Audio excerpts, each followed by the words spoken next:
Amerika versus China saat ini bukan perang dagang, tapi perang ideologi. Jadi janganlah melihat Amerika dan China bersih tegang, kemudian pejabat negara berkomentar, oh itu cuma perang dagang dua negara, gak banyak pengaruhnya buat Indonesia, kita cari negara lain selain mereka.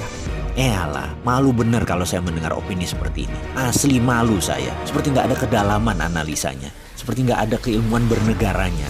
Ambil gampangnya saja, toh rakyat gak banyak ngerti urusan beginian. Sebentar om, hati-hati ngomong begitu. Semua bisa berubah dalam hitungan bulan, bukan tahun. Kembali ke persamaan level playing field, kesamaan cara bermain yang sedang Amerika tekan Cina ini. Apa yang mau disamakan? Ideologi Amerika adalah demokrasi.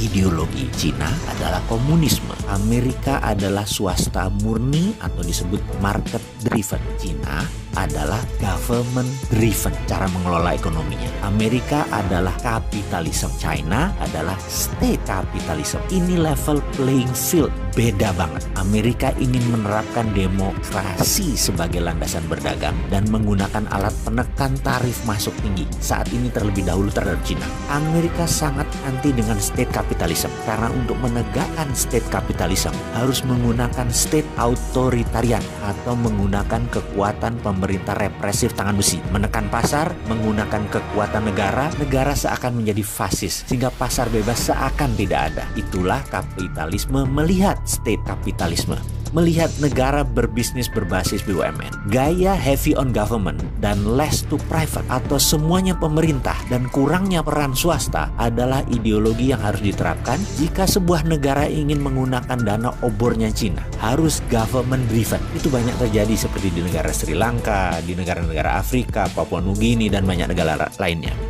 Framework demokrasi ekonomi dan state driven ekonomi itu dua ideologi berbeda.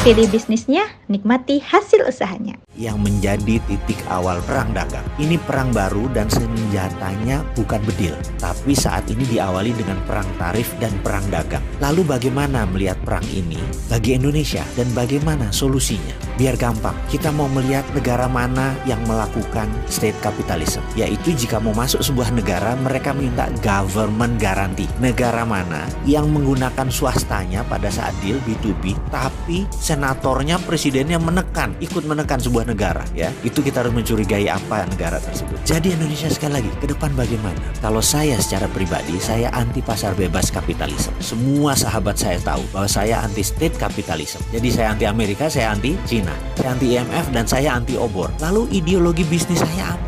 Ideologi bisnis saya adalah ekonomi Pancasila. Apa itu ekonomi Pancasila? Ekonomi Pancasila adalah ekonomi berbasis fair trade, keadilan, bukan free trade. Kembali ke topik perang dagang, state capitalism dan swasta pasar bebas. Tindakan Amerika melindungi swastanya, tindakan Cina melindungi komunismenya. Indonesia sekali lagi harus menerapkan ekonomi Pancasila berbasis fair trade. Diawali dengan membangun kekuatan dalam negeri, membangun kekuatan sendiri, membangun tanpa uang asing, tanpa teknologi asing. Stop menggunakan apapun berhubungan dengan asing. Tidak ada istilah foreign direct investment, tidak ada istilah ekonomi bergantung pada asing. Cukup membuat kebijakan ekonomi baru berbasis produk lokal.